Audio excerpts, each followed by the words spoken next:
Hypertension, याददाश्त के मसाइल, डायबिटीज, मोटापा, यहाँ तक फर्टिलिटी इश्यूज, कई तरह के कैंसर और मेंटल हेल्थ इश्यूज, इनमें से कुछ भी हो सकता है अगर आप उतना नहीं सोते जितना ज़रूरी है हमारी बॉडी के लिए सोना।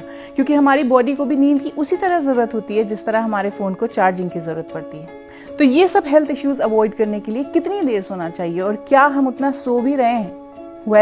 नेशनल स्लीप फाउंडेशन के सर्वे के मुताबिक दुनिया भर में लोगों ने कम सोना शुरू कर दिया है। Modern lifestyle, you see, binge watching, stress, या कुछ नहीं तो लेटे लेटे घंटों हम रील्स और स्टोरीज ही देखते चले जाते हैं। डॉक्टर मैथ्यू वॉकर न्यूरोसाइंस और साइकोलॉजी के प्रोफेसर हैं और नींद के बारे में बहुत सारी स्टडीज में शामिल रहे हैं। वो कहते हैं कि स्लीप डेप्रिवेशन का मतलब है बॉडी को टॉर्चर करना।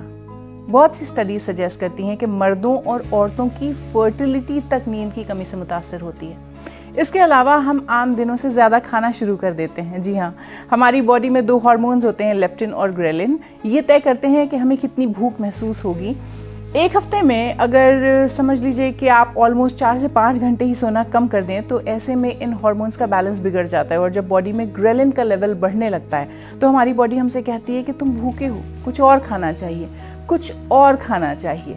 किंग्स कॉलेज लंदन की एक रिसर्च के मुताबिक कम सोने वाले आमतौर पर दिन में औसतन 385 किलो कैलोरीज ज्यादा कंज्यूम करते हैं। कभी कभार की बात तो ठीक है, लेकिन अगर आपका पैटर्न ही ज्यादा कैलोरीज कंज्यूम करने का बन जाए तो वेट बढ़ना तो ऑब्वियस है।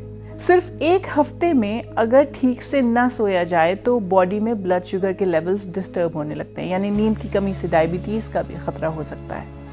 इसके अलावा लंग कैंसर और दिल की कई बीमारियों का ताल्लुक नींद की कमी से बताया जाता है। एक स्टडी में पाया गया कि कई मुल्कों में, आपको पता होगा कि डे लाइट सेविंग के दौरान जब घड़ी का टाइम चेंज कर दिया जाता है तो सर्दियों में लोग 1 घंटा कम सोते हैं। इस दौरान हार्ट अटैक्स 20% तक बढ़ जाते हैं और हॉस्पिटल्स में एडमिशन्स बढ़ जाते हैं।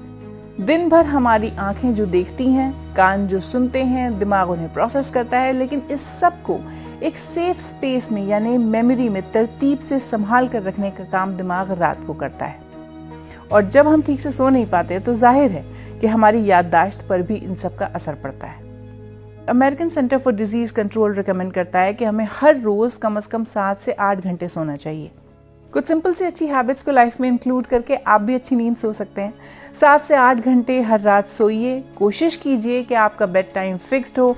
किसी एक डिसाइडेड टाइम पर सोने जाइए, एक ही टाइम पर उठिए। Early to bed and early to rise अगर आप कर सकते हैं तो। अच्छी नींद के लिए कमरे में जितना अंधेरा हो उतना अच्छा रहेगा। दोपहर के खाने के बाद कॉफ़ी अवॉइड कीजिए, रात को नींद अच्छी आएगी। अगर नींद ना आए तो बिस्तर में ही पड़े रहने से बेहतर है कि बिस्तर से बाहर निकलकर कोई किताब पढ़िए। बिस्तर उलटने पुलटने की जगह नहीं है।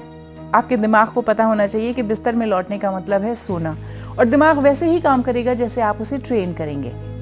In short, social media, binge watching और जिंदगी के दूसरे टेंशन्स को किनारे रखकर अपनी नींद को तरजीह देना बहुत जरूरी है, क्योंकि जान है तो जहान है।